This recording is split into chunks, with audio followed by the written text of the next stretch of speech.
Well, I'm joined now by Marta Foresti, Director of Governance, Security and Livelihoods at the Overseas Development Institute, and Nina Schick, the Communications Director for the pro-Europe think tank Open Europe. Thanks for both of you for coming in. Now, let's start with you, Marta. The UN and Médecins Sans Frontières have described this deal, which is still in the offing, as barely legal. What do you think? Thanks, Matt.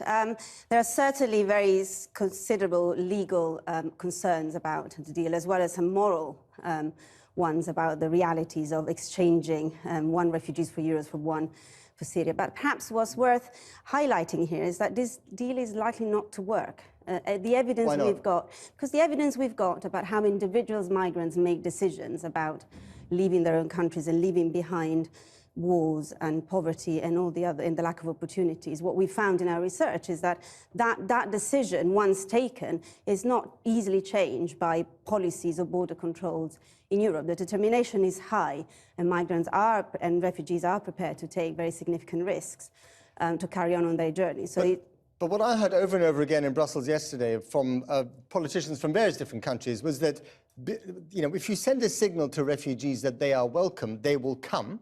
It will increase the pull.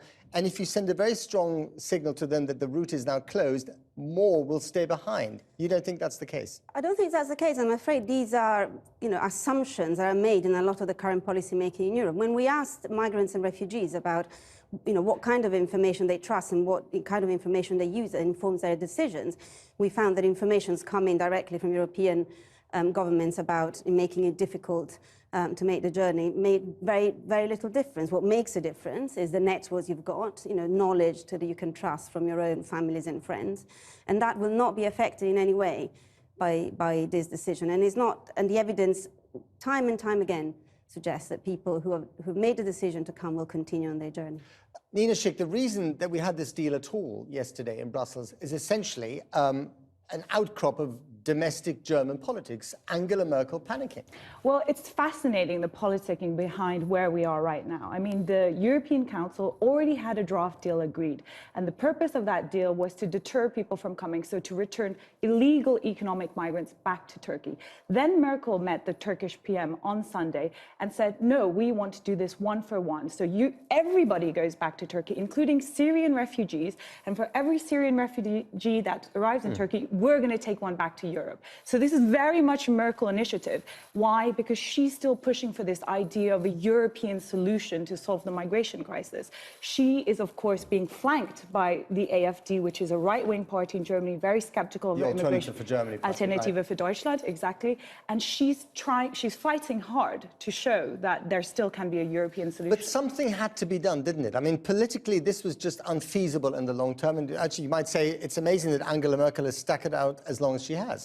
Let me come to what can be done in a minute, but you're right, this politically is unfeasible, but this deal is also unfeasible. These are short-term panic reactions that will not deliver deals that European politicians... Very expensive one and ineffective ones. Closing, shutting down the borders is a very expensive business. So what else should have been done?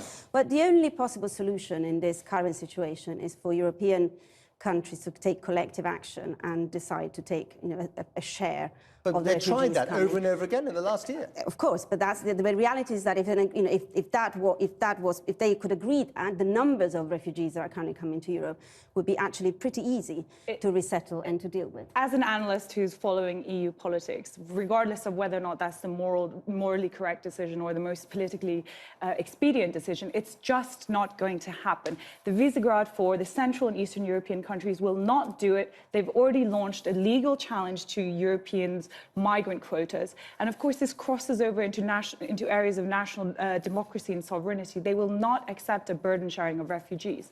It's simply not going to happen. So briefly, last October, September, we thought that the migrants had brought out the best in Europe, in some European nations, notably Germany. Now we're seeing that actually they brought out the worst in Europe.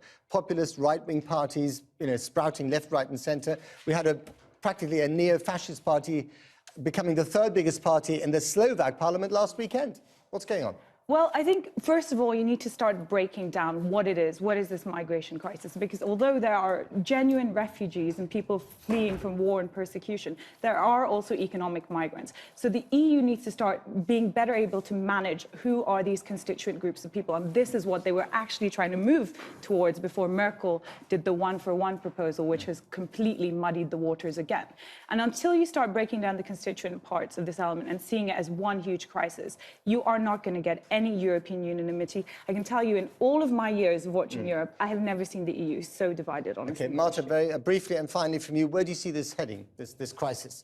I mean, as Nina just explained, you know, the situation is not easy, and there is no easy solution in sight. But in a year's time, what will we be talking about? I think in a year's time we'll still be talking about this, and I think we'll be if the situation carries on as now, we're going to be talking about more humanitarian crises around Europe, just outside the borders of Europe, and possibly deepening Unless there in can be Greece. peace in Syria, which is not going to happen anytime soon. Yes, although there is, you know, the flows is not just determined by the war in Syria, but elsewhere in the world. So this is not going away in a year's time. Okay, And okay, we've run out of time. Thank you very much, Marta Foresti, Nina Schick.